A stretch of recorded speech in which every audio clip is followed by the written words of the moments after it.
Okay, it's a quick update on Sweet Pea. Didn't get a lot done this week, but hoping to get a lot done over the weekend. But I did this morning get the relays for the lights in, and I've got the front light harness built. So you can see it's plugged in right now temporarily, and I've got it running up under the fender, coming around, and then pegged where it belongs. And everything is run. I like to add the relays even with the new wiring, and there's supposed to be less of a voltage drop. Let's just go ahead and add the relays, get nice bright lights. So I've got my harness plus the harness that goes to the fast for its power running in the proper channel here, and I've got this. Once all this is put back together, that'll be contained. Horn is just sitting out for right now until those are in. I've got it at least fed, and I've got the feed for the air compressor switch, or the air condenser or AC compressor switch.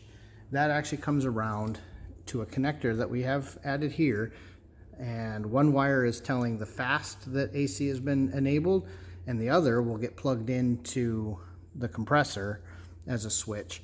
And a little nicer. Before it was just crimped in. And then, even though this is still using a mechanical fan, just in case he ever goes to electric fan, I brought that wire out right here so that we've got it for the future if we want it, instead of having it buried in the harness. So that would be the trigger from the computer. So anyway, all those wires are running over. The battery feed for the fast is going through the same hole that it was in before, so I know that'll reach the terminal no problem. And of course, the lights coming around,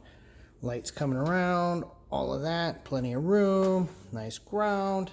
So all of this will kind of dance around the battery, and of course I like these little things that the stereo kids like, because it sure does make it easier to tap a circuit. The other thing I want to add over here is one 30 amp circuit breaker, which will be right in here somewhere, that will feed the headlights. So you can see I actually have, and I haven't terminated them yet, but I've got two feed wires here. I moved the single point distribution block from the old system over to where the voltage regulator was. So I'm going to bring that circuit protected 12 volts on that 30 amp over to this point on this wire, and then these two wires will feed each relay. I'm looking for the least amount of voltage drop possible in that system.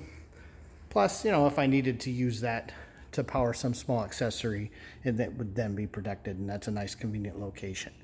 But these headlights will be as bright as they can possibly be. We will see whatever battery voltage is, or alternator voltage, depending. We already knew vintage air is all wired in. This is, of course, and I got to rebuild it, but that'll be the other trigger point. So that's the actual command from the vintage relay, or vintage air, to go and turn on the air compressor. And I've still got to clean up all of this, but honestly the engine harness is usually the quickest part of these jobs, because at that point everything else has been integrated. And I get to build a wiper harness from scratch, which is always not very fun. Let's see, in fact, that's the engine harness. That's it. That's pretty much all there is. Not much more than that. So that part will go pretty quick. The horn relay I like to build once the whole front end's put back together, because then it's got a nice comfortable drip. Everything fits nicely. Nothing's under tension, because you do want some service room. So probably one of the next things that'll happen is the radiator can go back in here in a little while. And that'll be nice to get that off the shelf. But yeah, you can see all the wiring, and then that will clear. That location was selected for the headlight relays, one, so that you have access to them, but two, it will clear the cruise control module, and also clear the wiper module, which goes here, which is you can see it over there on the shelf. So that's where we're at right now. The other thing that happened is a nice steel plate has been cut. The amps are mounted to the plate, and they're mounted in a way where we wouldn't have to take the car apart if an amp failed. So on that plate, let's see here. We've got the same ones we used in the lights up above, you know, the little 1024 nut certs on the plate.